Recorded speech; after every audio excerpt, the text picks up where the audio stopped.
In this video, I am trying to give a simple overview of MCP architecture. So why should we use MCP? We can ask questions to LLMs and they can give answers. That is great. But these LLMs lack the interactivity of the outside world. They only know about their trained data. This means they cannot fetch real-time information. To overcome this limitation, developers are now combining LLMs with external APIs, databases, etc. So they need to build APIs to connect external data and give that information to LLM. So MCP is a standardized way to connect external information to LLMs rather than creating separate APIs and scripts. For example, if the user asks a question, what is the weather in New York City right now? Can I go for a trip? So when LLM gets this question, it doesn't have information about the weather in New York. So it needs to send a request to the MCP server which provides this information and get the data from the MCP server. Using this external information, the LLM can now give a valid answer. MCP is standardized protocol so that it can be used with any models. That's the advantage of MCP. Now let's go through the architecture of MCP. So this is the architecture of MCP. So this starts with the user who asks the question. Next part is the MCP host. So what is MCP host? An MCP host is an application that contains an MCP client. MCP hosts that we commonly using are VS Code, Anthropic, Cloud, Cursor, etc. So these can host the MCP clients or they can support MCP client. There is also different framework that we can serve as MCP host like the OpenAI agents SDKs or LangGraph, etc. MCP client is basically an object that allows the MCP host to communicate with the MCP server. So the MCP client will ask MCP server, give me the information about the weather. And the MCP server gives the data back to the client. The communication between MCP client and MCP server is what we call MCP protocol. An MCP server connects one-to-one to a set of tools, apps, local data, etc.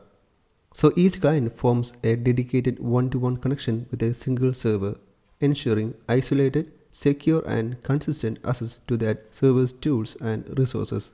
MCP server also can have multiple tools as well.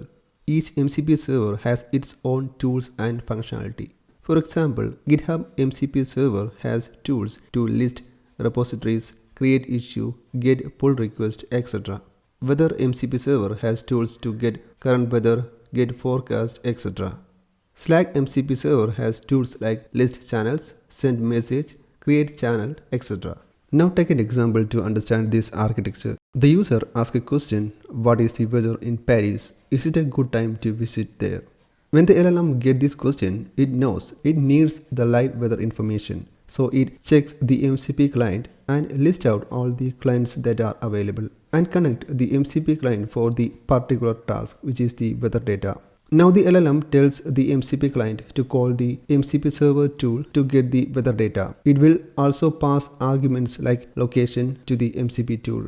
Inside the MCP tool, it has the functionality to get weather information. It may use any weather APIs and using these APIs, it returns that data. For example, it returns like weather in Paris is 22 degrees Celsius with 60% humidity and sunny skies. It passes that information back to the LLM and the LLM processes that information and makes a more detailed explanation and gives it back to the user. So that's the overall flow of the MCP architecture.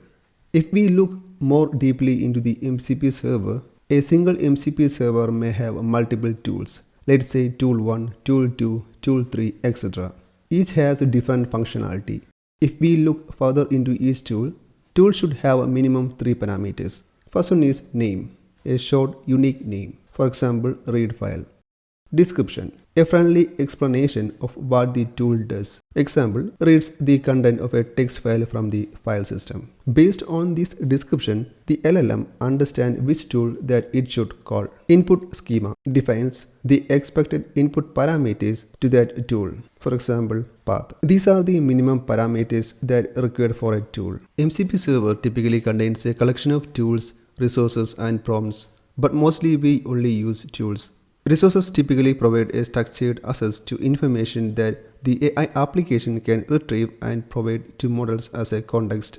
It allows the LLM to access additional context when it needs. If you want to get some additional data, you can write it as a resource. For example, getting user data. If you want to get the user data using an ID or something, you can write it as a resource. So basically, resources act as additional methods or functions that we can use for the tools. So what are prompts? Prompts are reusable, parameterized text templates that MCP servers can provide to the LLM or the host. Instead of LLM inventing instructions from scratch, the server gives ready-made prompt snippets the model can fill and use it. For example, in this prompt, using this weather result, here the LLM can replace the weather information in this template with the actual content and it can reuse that prompt. So basically the LLM replaces the actual content inside this prompt and use this prompt to get the result.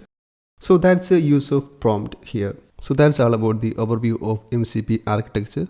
If you found this video helpful, consider subscribe the channel and like the video. Thank you for watching and see you in the next video. Bye.